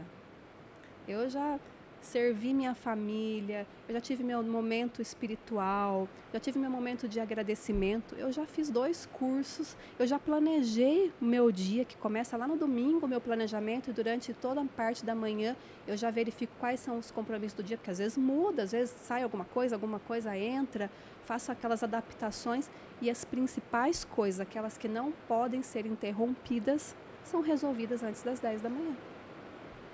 Então, quando eu chego ali para trabalhar no escritório, a minha rotina já está organizada. Então, parece tranquilo, parece que quem vê de fora não está vendo ali a situação, parece que, Só o tempo que você dedicou para organizar o seu dia já faz com que você não desperdice nenhum um pedaço do seu tempo no decorrer da caminhada. O gerenciamento do meu tempo é uma das coisas que eu mais tenho consciência e tento ser intencional hoje, de aproveitar cada tempo. Então, eu fico, às vezes, até preocupada em não passar uma imagem exagerada. Porque quem convive com a gente, às vezes, fala assim, ai, tá ficando louca, coitada. Porque eu tenho uma rotina na minha casa, mas eu tô ali lavando louça de final de semana, enfim, eu tô ouvindo um podcast. A cabeça do empresário não desliga, né? Não dá para desligar. Não desliga. No mínimo, ouvindo alguma coisa que vá agregar. Por quê? Porque eu vou ficar pensando naquele momento. Então, a todo tempo, tudo aquilo que é atividade trivial no meu dia a dia, o escovar o dente, né? A mulher tem um ritual pela manhã de cuidar do cabelo. Vocês devem saber aí como é que é. É um tempinho, então, por que eu não vou fazer tudo isso conciliando? Estou ouvindo ali alguma coisa. Tá absorvendo, né? Absorvendo. E se o tempo todo você está estudando, ouvindo podcast, vendo conteúdo, como que você faz para organizar isso e não sair fazendo tudo, atropelando a ordem das coisas? Porque querendo não é muita informação que chega para você, Sim. né? Como é que consegue conciliar isso tudo? Bom, meu celular é meu grande aliado. Uhum. Então, a princípio, eu gosto muito de fazer leitura ativa de livros e também fazer uma audição ativa de todo o conteúdo que eu vejo. Então, eu tenho lá vários grupos de WhatsApp.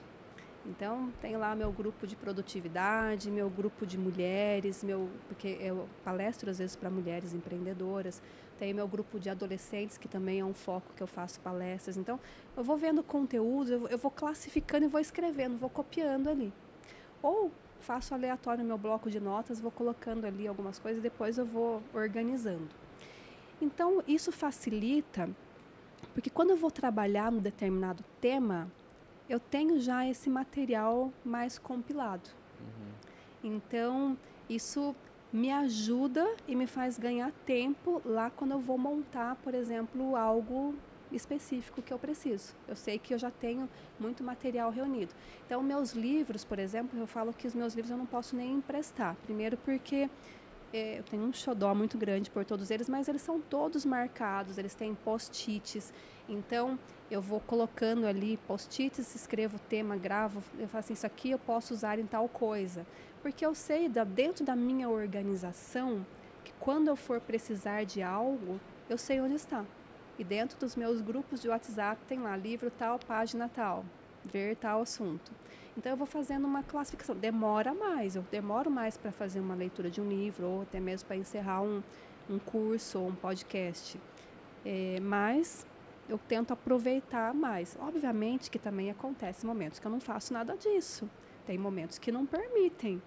Então, dependendo do ambiente, também tem dia que a gente não está afim de fazer todo esse trabalho. E está tudo certo também, não vou ficar me cobrando, mas eu estou ali ouvindo, eu estou lendo, estou aproveitando o meu tempo.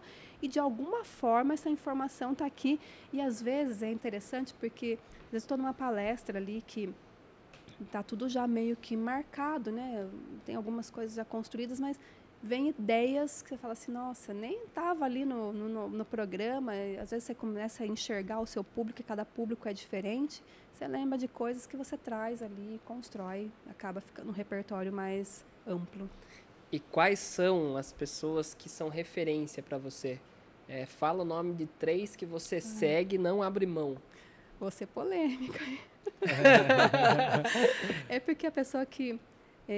uma das pessoas que eu mais admiro e fizeram transformações na minha vida é uma pessoa muito polêmica, que é o Pablo Marçal. Eu sou defensora dele, de verdade. E não é nada a ver com política, é muito antes disso. Mas o Pablo Marçal é disparado a pessoa que mais me influencia, porque tem muita coisa dele que eu carrego como princípio. Primeiro que eu admiro ele como homem, como chefe de família, como pessoa de Deus, então como empresária, uma grande referência realmente. Mas tem coisas que ele fala que me marcam muito. Por exemplo, quanto pior, melhor. Essa é uma frase do Pablo Marçal que eu levo para mim. Então, e isso me traz uma positividade muito grande, porque quanto pior o cenário, eu falo assim, melhor. Porque eu vou ficar mais forte, eu vou aumentar meu nível, eu passei por isso, eu vou ficar melhor do que eu estava. E quando eu tenho esse olhar diferente, aquilo que pode ser ruim se transforma em algo bom. E eu começo a acreditar e dar gratidão por aquilo que está no meu caminho. E com esse pensamento, a vida fica tão mais leve. Então, é uma pessoa, um grande nome. Uma outra pessoa que eu gosto bastante, eu vou falar assim, eu tenho muitas pessoas que eu admiro, tá? Mas eu vou falar assim, pessoas que efetivamente transformaram a minha vida, então, que me fizeram seguir uma jornada que eu sigo. Então, Pablo Marçal não foi a primeira pessoa, mas é o que mais impactou.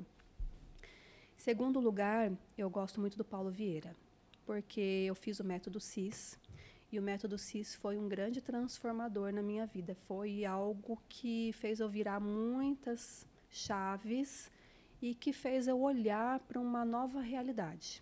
Então, hoje eu não sigo tanto ele assim com uma frequência, mas é uma pessoa que é responsável por mudança na minha vida. Mas eu gosto muito dele.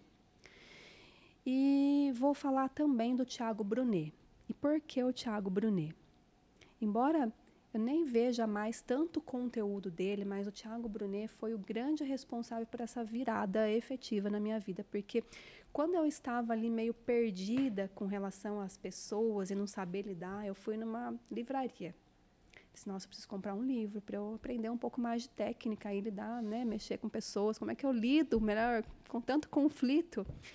E ali eu nem tinha noção de quem era o Thiago Brunet, mas eu vi o livro Especialista em Pessoas e eu comprei. Só que eu sou muito curiosa e antes de eu começar a ler aquele livro, eu falei assim, nossa, deixa eu ver quem que é o seu autor aqui, né? E eu sou católica, nem sou, né, evangélica, como todos esses 3 que eu estou citando aqui como referência. E aí eu li, pesquisei um pouquinho sobre o Thiago Brunet, falei assim, nossa, que bacana, eu comprei um livro bom, que legal.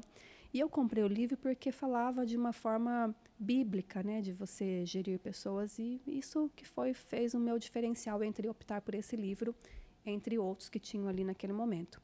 Mas o fato é que o Thiago Brunet, então, ele me fez, foi o primeiro despertar para esse ponto, foi aquele pezinho ali.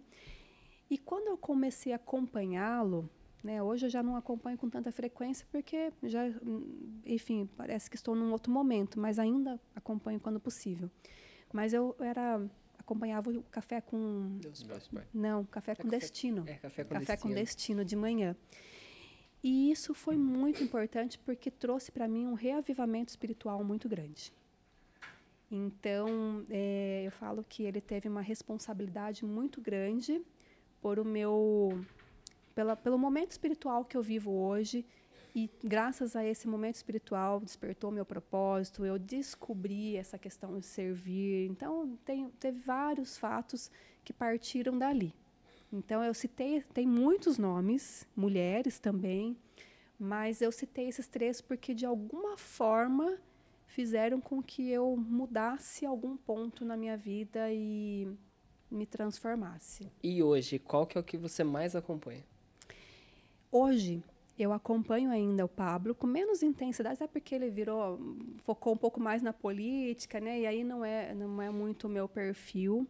Mas eu gosto muito da Ana Lucchini, que ela é CEO dele, ela foi a CFO dele, hoje ela cuida da plataforma internacional lá em Paris. Por que Ana Lucchini? Eu até acabei de fazer uma mentoria com ela. Eu tenho alguns projetos e um deles está ligado a mulheres no sentido de como lidar com tantos desafios diários, né? De você ser mãe, esposa, cuidar de casa e ainda poder trabalhar e ter o seu trabalho como motivo de felicidade, ser realizada nisso. E eu falo assim, nossa, eu cuido de 2 casas, porque eu moro no sítio e moro na cidade, né? Me divido, cuido de 3, porque meu filho já mora fora, estuda. Então, eu brinco assim, que saber se tem papel higiênico em todos os banheiros é um desafio diário. Porque tudo é para a mãe, é para mim. Se está sobrando, se está faltando, se está precisando de alguma coisa, sou eu. Então, é gerenciar casa, você ter tempo de qualidade com o marido, com os filhos, com a gente se priorizar também, porque se eu não estiver bem, se eu não tiver a consciência que eu preciso cuidar de mim e não só cuidar de pessoas, eu não vou cuidar de ninguém. E, aliado a isso, cuidar dos negócios, porque, como eu falei para vocês, não é apenas o escritório, talvez seja o que eu mais dedique tempo, mas não é só esse negócio que eu cuido. E estar em equilíbrio com isso, estar bem. Então, é uma experiência que é um desafio, eu ainda tenho muito que evoluir, mas hoje eu vivo uma vida muito mais saudável nesse sentido. Então, eu tenho alguns projetos ligados a ajudar outras mulheres que tenham essa mesma dificuldade. E a Ana Lucchini, ela trabalha muito com isso, ela trabalha muito com a feminilidade da mulher, não feminista, mas sim feminina, que é uma coisa que eu prego muito também, no sentido da mulher ter o seu papel, o homem ter o seu papel, e isso eu posso ser líder, eu posso ter um bom resultado financeiro, mas a minha feminilidade, ela continua ali, eu tenho que cativar ela todos os dias. Então, eu vejo muito conteúdo nesse sentido. Hoje, na atualidade, então, eu acompanho, estou fazendo, né, terminei agora da Ana Lucchini, gosto da Tati De Andela, que ela fala muito na parte de palestras e comunicação. Hoje, pela manhã, inclusive, estava assistindo a aula dela, porque as palestras hoje são uma realidade para mim, eu só não consigo fechar mais, porque realmente eu tenho que ter, né, o gerenciamento do meu tempo ali. Mas é uma coisa que eu gosto muito, é uma coisa que eu pretendo expandir nesse sentido. E, embora eu já tenha feito alguns cursos de oratória, de palestra, eu acho que a gente precisa estar sempre inovando, sempre vendo pessoas diferentes. Eu não gosto de ficar focado numa única corrente. Eu gosto de ver várias pessoas que falam sobre o mesmo assunto para eu poder condensar tudo isso e criar, né, tirar tudo isso de base, bater tudo e falar assim, agora esse aqui é o meu jeito, a minha receita. Isso. Então, olha, são 2 mulheres que eu estou vendo hoje com mais afinidade. E, como eu falei para vocês, eu sou católica, frequento a igreja, mas tem um pastor que eu tenho visto bastante também, que é o André Fernandes. Eu gosto bastante das pregações dele. Ele é pastor da Lagoinha, Alphaville. Muito bom. Show de bola. Ufa, não? Tem que digerir tudo isso agora. Caramba, né? eu vou ter que assistir de novo. Não deu tempo de processar tudo. É muita coisa. Rosana, a gente tá chegando no final e a gente tem uma forma de finalizar as nossas conversas, que é um recado para quem está nos assistindo.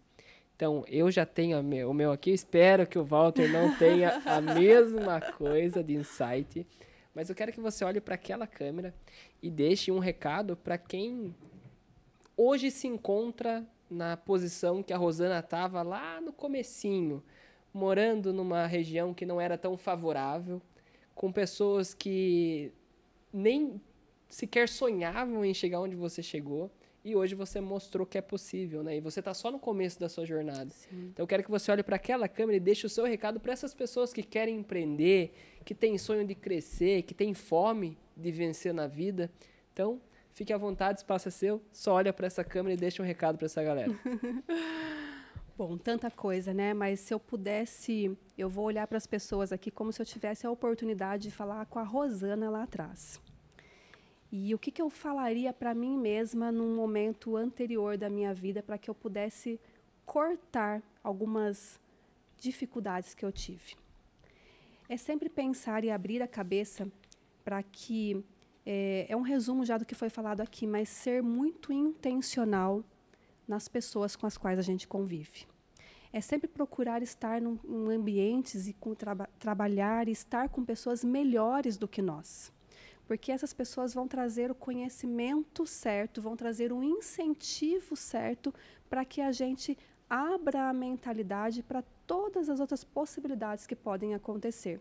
Então, é ser intencional nos lugares que frequentamos, com as pessoas que convivemos e com os conhecimentos que nós adquirimos. Show de bola. Agora ficou difícil, cara. Agora ficou. Como é que eu vou falar a minha frase agora? Quer começar? Eu começo, não você fala que eu marquei. Eu ia começar falando com a intencionalidade, né? Principalmente do seu tempo. Porque, querendo ou não, como a Rosana falou, todos temos as mesmas 24 horas, a questão é como você prioriza. Então, acho que o meu principal recado é seja intencional em tudo que você quiser, né? Seja na cultura da sua empresa, na forma como você toca os seus negócios, na forma como você gerencia seu tempo. E a questão de você entender qual é o seu propósito. Né? A Rosana começou a conversa falando sobre o propósito de vida dela. Desde lá do começo, ela não sabia nomear, mas ela sabia o que ela queria. E agora ela quer devolver um pouco para o mundo daquilo com que ela recebeu, foi abastecida. Então, acho que esses são os principais aprendizados de hoje da conversa com a Rosana. Ficou difícil, mas vamos lá. Primeiro, seja grato pelo que você já tem, mas não se conforme com o que você tem. Segundo o insight que a Rosana trouxe, sente sempre na cadeira de aluno, porque sempre tem alguma coisa que você pode aprender. E o principal de tudo, a ambiência, né? Qual que é o ambiente que você está inserido? Você tem o poder de escolher qual que é o ambiente que você se encontra. Talvez você não teve a possibilidade de escolher o trabalho que você queria, a escola que você estudou, mas hoje, adulto, você tem total controle de onde é que você está sentando, né? Qual que é a cadeira que você está sentando e quais são as pessoas que estão te rodeando. Então, tome cuidado com isso, que é isso que vai direcionar você para o lugar certo. Bom, Rosana, eu quero agradecer muito pela sua participação, foi um papo sensacional. Eu, de novo, vou ter que rever esse conteúdo para anotar mais coisas, mas muito obrigado pela participação. Quero agradecer em nome da WLS Soluções, quero parabenizar pelo seu trabalho e a casa está sempre aberta para você voltar a falar com a gente, tá bom? Obrigada, eu que tenho muita gratidão pela oportunidade de estar aqui com vocês hoje, da gente conversar. Eu sigo vocês, eu acompanho e cada frase que você posta ali, eu vejo muito o Rodrigo e eu fico refletindo sobre aquilo e você pode ter certeza que abre a minha mentalidade cada coisa que vocês colocam ali. Então, é muito bacana e para mim é um prazer, uma honra muito grande estar aqui nesse ambiente, nesse lugar agradável, que tem uma energia muito boa, muito gostosa.